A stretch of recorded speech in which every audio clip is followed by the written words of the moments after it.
گلاسای 10 ساله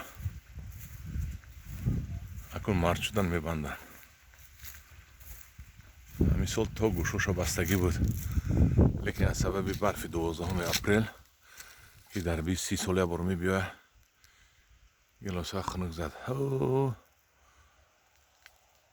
تو اوسنای 3 گکتر زمینه اینجا ده، 3 گکتر بوغه.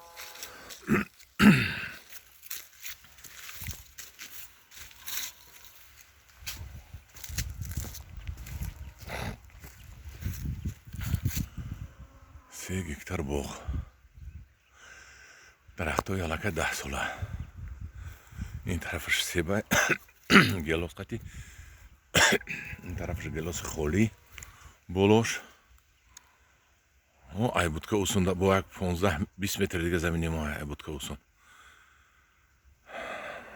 من این ره خونه بوغ همسایه میره ره شما ما خیلی پرتفتیم برای با من آب جوری شب روز یا نهر آب رفتاده. آب از تگه همین توتو میگذره، بقین توتو قطی آب میگذره. ایناش سمرودینه، سمرودینه.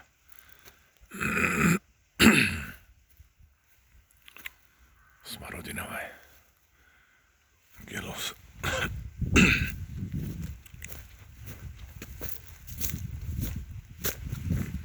گلاسو رد اونه گندم کاری دست ما باید گلاسو این بخونیم ما.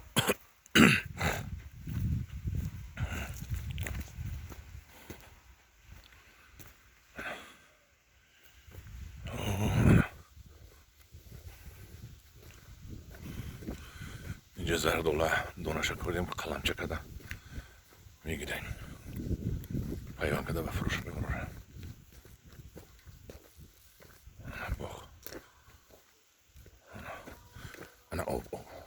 آب کم ترک مونده برای که شتا نبره گندم های گفته کم ترک مونده است. نموشن یک جوری کلانی آب آنه هم جور کلان آب میره و پایان دیگر زمین آدم میشه و ما اینجا جدا کده گرفتگیم. آب در کار که شد جدا کده آب میمونیم. منه بینید تا کجای آخر شب بینید کجا رفتگی همین شدگار تمام میشه. من اینجا همین خیل